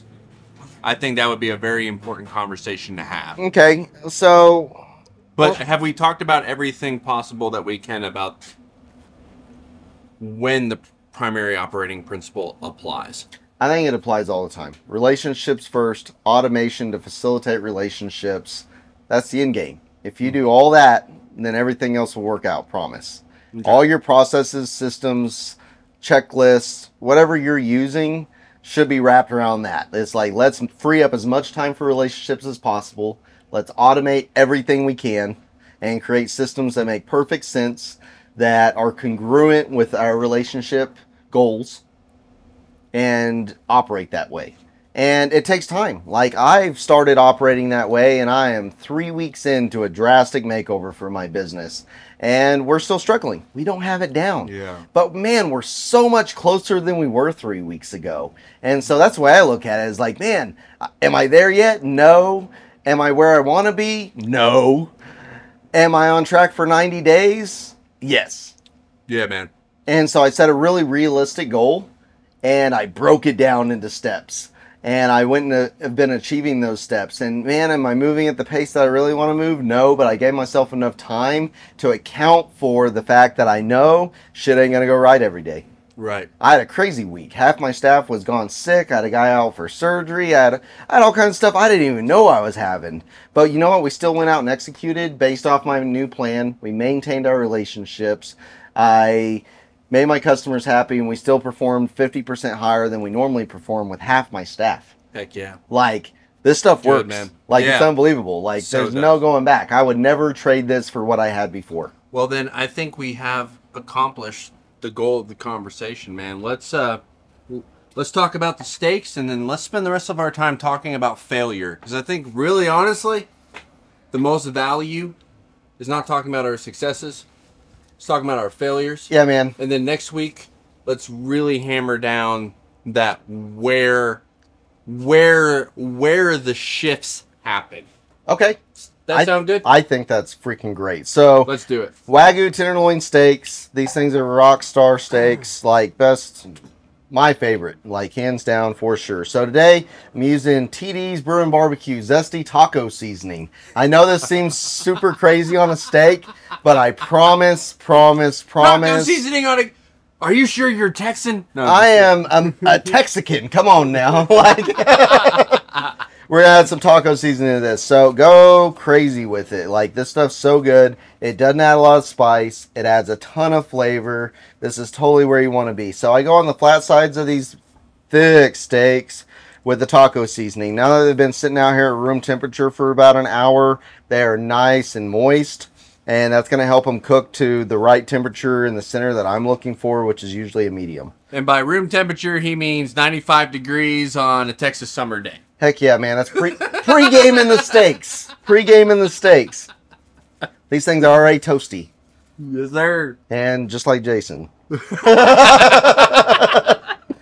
So, and then I'm going to go ahead and throw some extra black pepper on there because why not? We're Texas. Holy cow, it's some black pepper right there. All right. And you just kind of press that right into the steak so that way it sits there and does what you want it to do.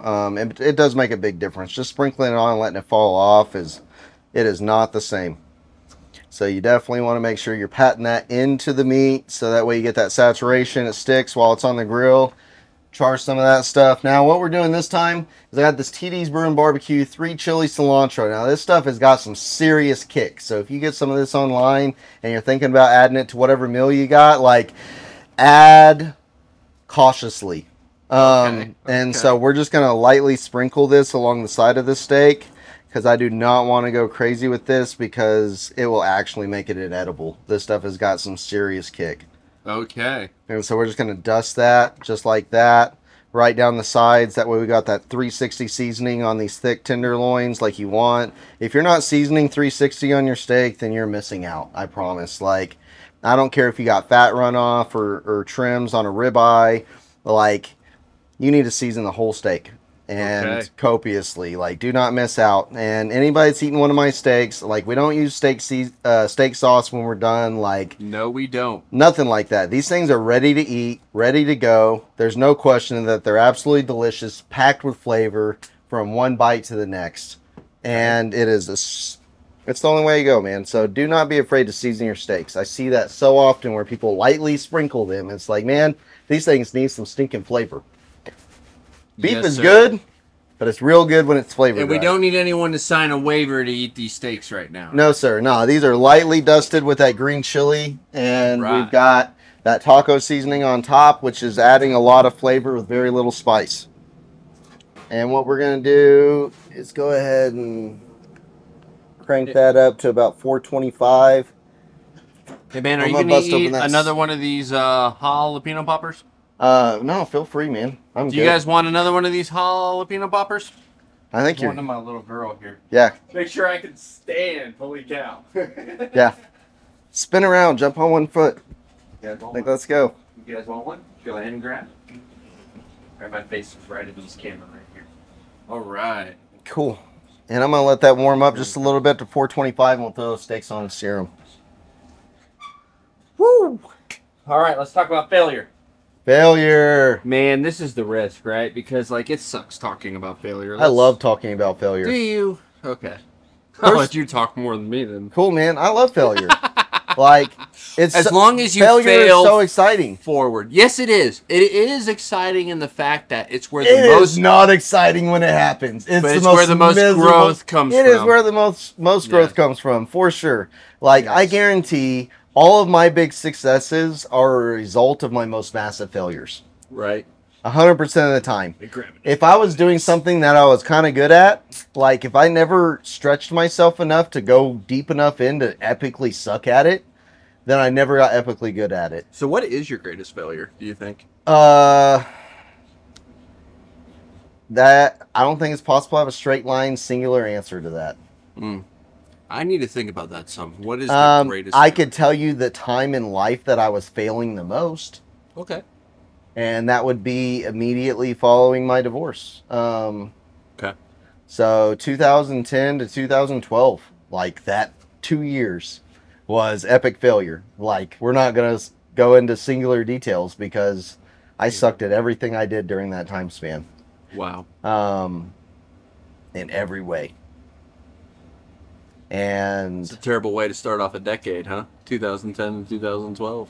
man, but I look back and those are my fondest years because I figured out so much shit. Like, it's unbelievable how much better I got at life. Okay. Like, Can you give some examples? okay, just finances in general. Like, I was broke. I figured out creative ways to generate money. I didn't mind working. This I know because he's a client of mine. Go ahead. I was broke. Like, next level broke. Yes, you were. On top of that, it forced me to explore different industries that I wasn't familiar or had no experience in, which got me into the automotive industry. So, like, one of my greatest assets right now is a direct result of that time period and me sucking at life and not having a direction to go. So AT&T, military. Unemployed for 6 months. Wow. Got into the car industry. And unemployed for And Midas, right? Yeah. Yeah. Yeah, and that was in that 2-year time frame. So Midas, I learned a lot about what I liked and what I didn't like. Okay. I liked the industry. I didn't like how it was handled in every shop. And I was like, I can do better. Okay. And so that's my epic failing point is that specific 2 years, and it shaped everything I am today. I had other Okay, well, that's a big statement to make. It shaped everything you are today. How? It was a low point in my life. I was next level broke. Like, I couldn't afford gas. I was donating blood to buy cheeseburgers off the dollar menu. Like, Oh, man. like super broke. Like, what any of you could imagine, like, being broke is. Like, I was that broke and then some. Like, So how did you sucking at life lead to the opportunity of where you are today? Back then. I'll tell you what. When you get burned by fire, you typically do not go around it. Okay. If you stick your hand on a hot plate and it burns you and blisters up, how often are you going to go back to that plate? Never. Never. That 2 years of my life was my hot plate. That was the fire, and it inspired me to put as much distance between me and that place as possible, financially. Amazing. I don't ever want to be that close to broke. I want to be as far away from that as possible, to the point that it actually drove me to like, hey, I have a $sign on my happiness, which ended up being negative at a point in my life where I actually didn't have a purpose outside of a $sign. That a lot of personal growth has had to take place since then for me to realize the value of me as a contributing member of society and what I have to offer people outside of a $sign. Wow. So, but all those things had to take place for me to get to where I'm at. But yeah, I mean, that 2012, man, I don't think I made $14,000 or $15,000 that year. Did you ever think back then you'd be where you are right now? Absolutely. Really? Yeah. That's not a typical answer. I knew that I was destined for more. Why? Because if I believed anything else, I don't believe I'd be here today. Isn't that something? It's like almost a zero-sum game. Yeah, it's like if there isn't something better, then I don't want to see what tomorrow looks like. I love that logic. Yeah. And I literally went to work every day for a whole year at a company I hated, believing every day that that was the day that there was going to be a client that walked through the door that provided me with an opportunity I didn't have the day before. You know, this entire conversation that we've had, there's been one consistent theme. And that is that if you're going to have the type of life that we're talking about, you're going to need to have the type of business that we're talking about. And if you're going to have the type of business we're talking about, that's the POP, right? The primary operating principle. Sure. Pop. If your life is going to pop, If your life's going to pop, you're going to need to have a mindset that embraces faith over fear. oh yeah, for sure, man. I ain't scared of anything because I've seen the worst. Like, I've been to the absolute bottom of the barrel. I've been at the bottom of the pit. I've been in the darkest cave. I ain't scared of the dark no more. There's something to be Like, there's something to be said that to be the best version of you, you have to peer into the darkness. you have to look into the worst possible version of yourself. My most commonly asked question is, how am I such a good technician? Like, I'm pretty good at business. I'm a master at fixing cars. Like, that is my craft for sure. Yeah. And there's nothing in the world I do better than that. Period. Awesome. People ask me all the time, how do you get to be that good at one thing? And your answer? My answer always is, I broke a lot of shit.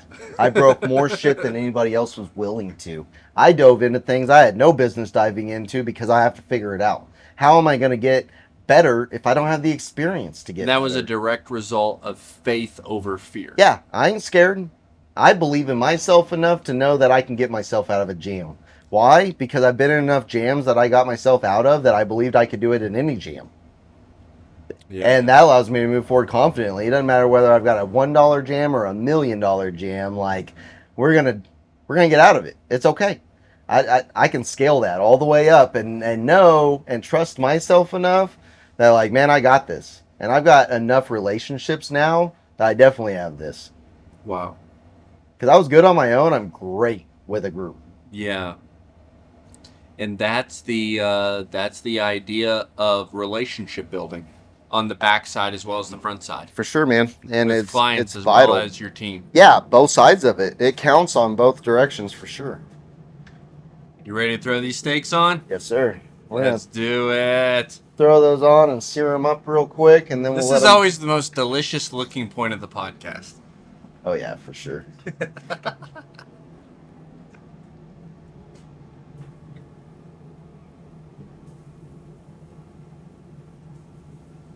Cool. And we'll just leave the hood open for these guys and let them sear up. We normally get about 5 minutes on each, or a couple minutes on each side. Let them kind of darken up and crust over. And then we'll go ahead and throw them on the top rack and close it and let them I cook love to the that. fact that this part of the podcast is always when he keeps it open.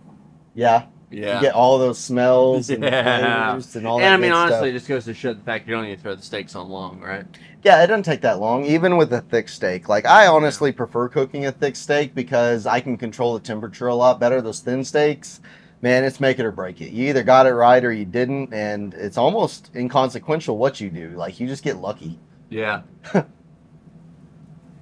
You know, another thing that I love the most about masterminding and what I'm hoping happens from this podcast and kind of building our tribe and finding more people around the country that are like us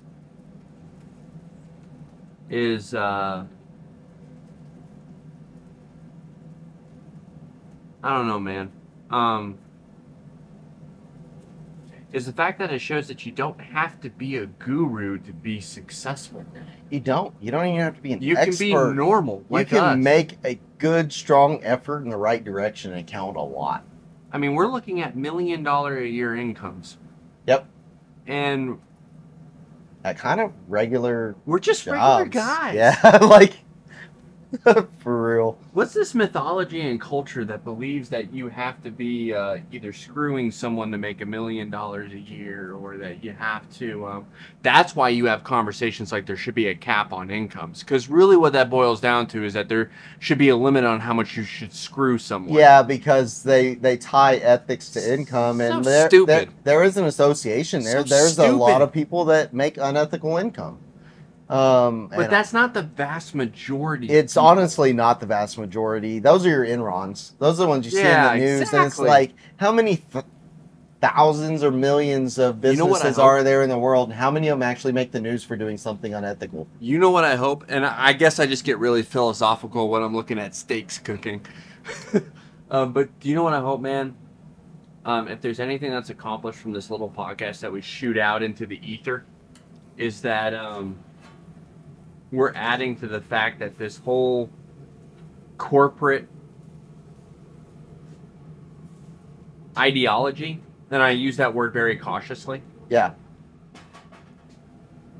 I hope it dies. It needs to die. It does. It's It a thing of sucks. the 80s and 90s. Well, and we know it.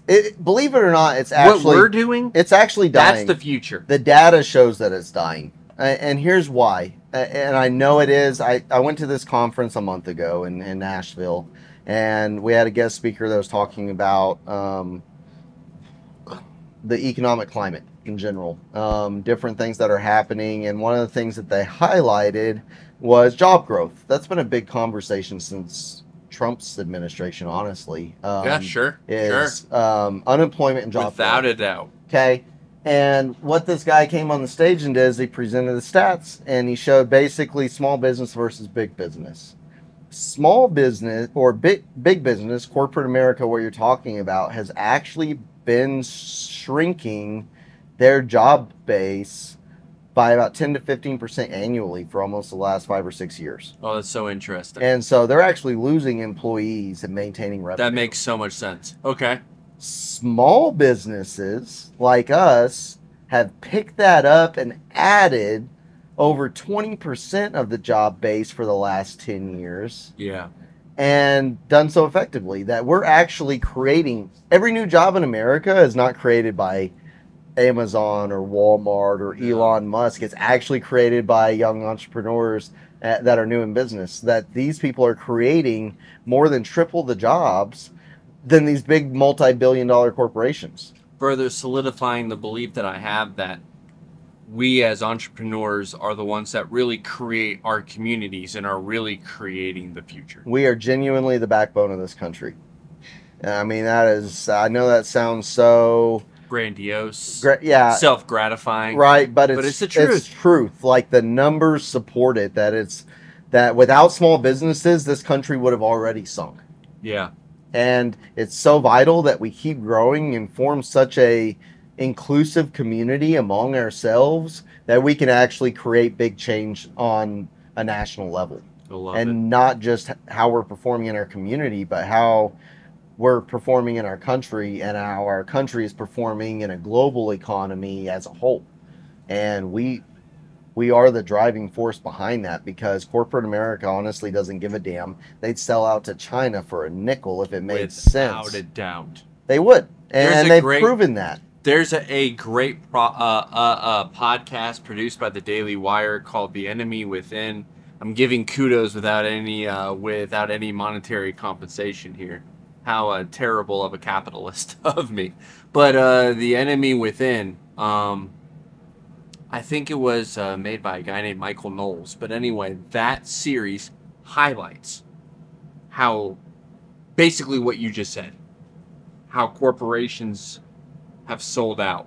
They are 100% money. They're price tag driven. They are not people in relationship driven. And what we're looking to do is create a value proposition that is actually greater than just the pursuit of money. It is, it's because to find fulfillment. It's not even part of the equation. And believe it or not, the price tag that comes with that is actually higher. It's inherent. Yeah. You don't even have to try for it. Yeah. It's just there. I don't know how to answer the question, and I know we're coming to an end here with these stakes, man. Yeah. I'll just pitch it to you as a way to kind of shut this down. I don't know how to answer my own question. I don't know what my biggest failure is. So I know that's not fair that I pitched that question to you and I can't answer it. But how about I just let you pitch the question how you want to pitch it? And if you wanted to pitch it the same way, I'll try and figure out how to answer it. But okay. I define failure as an opportunity in my life. So what's the greatest opportunity? So what is the greatest opportunity that you've had the opportunity to take advantage of? I like that. Okay. That might help me actually frame my thoughts. It's the greatest opportunity that I've had the opportunity. You know what? Let me just redact that, because okay. Go ahead. Your greatest fear was going out on your own. No. No? Okay, No. What's your greatest fear then? No. I actually going out on my own was the easy part. Why it take so long? Say this without crying. Man, my greatest fear is to fail my family. Okay. And at the head of that, because of my belief system, because of my worldview, my greatest failure is, my greatest fear is failing my Savior. Okay. which obviously would be incorporated into the family structure, right? Sure, as the head. And that's not to say that, like, if my kids ever come out and say that they're atheists, that I'm afraid of that. That's not what I'm saying. Actually, if my kids came out and said that they were atheists, we would have very good conversations, because then we would have very intellectual conversations, right? Like, awesome. Let's examine theism and atheism on their merits. Let's weigh the pros and cons.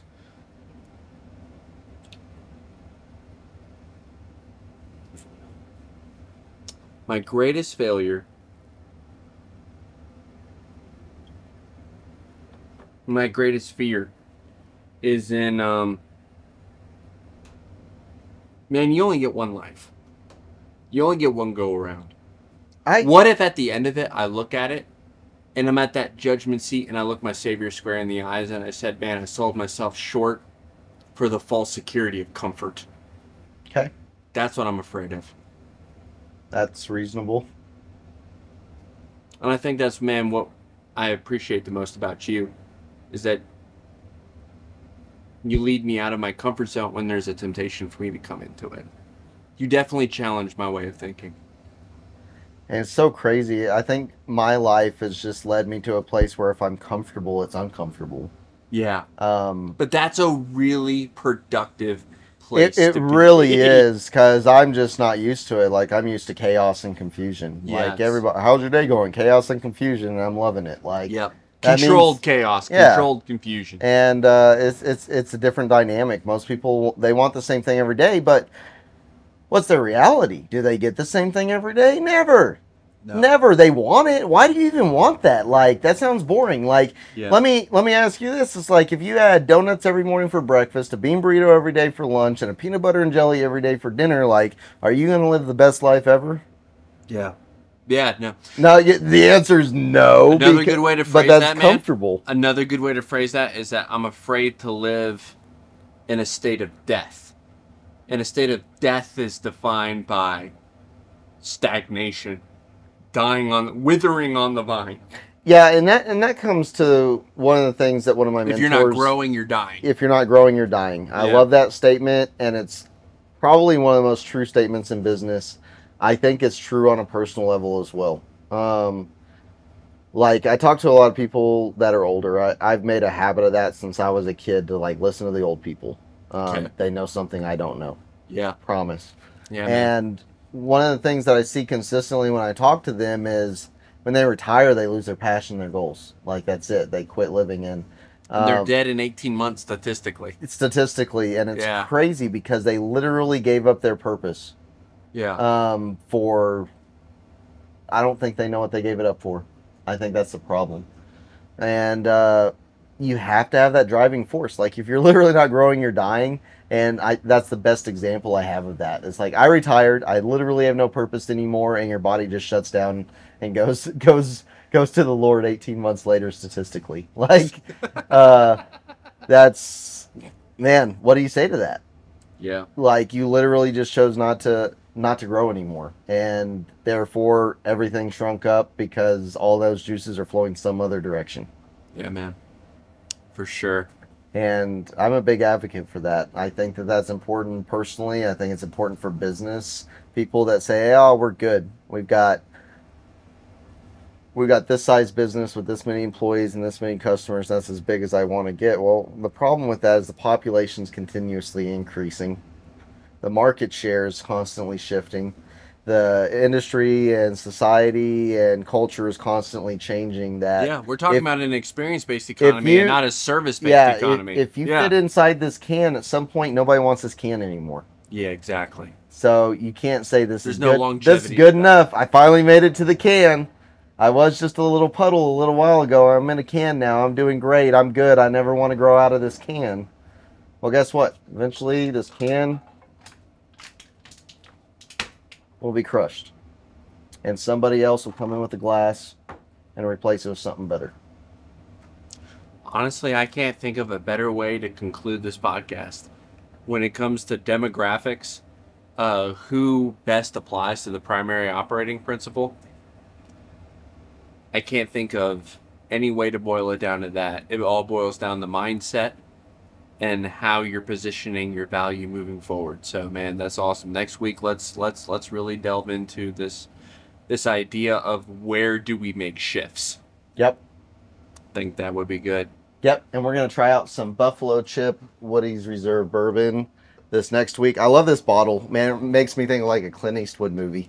Yeah. So I think it's cool. It Makes me reminds wanna me of go the Old hunting. West. Yeah, makes me want to do something. I don't know. I don't know what it is, but we'll figure it out next week. So if you want to make some old fashions with us, that's what we're doing. Buffalo Chip. Absolutely, and I have no idea. We'll surprise on the meat next week. Whatever sounds good. So Sounds good. awesome. But thanks for tuning in with us, and we hope to see you all next time.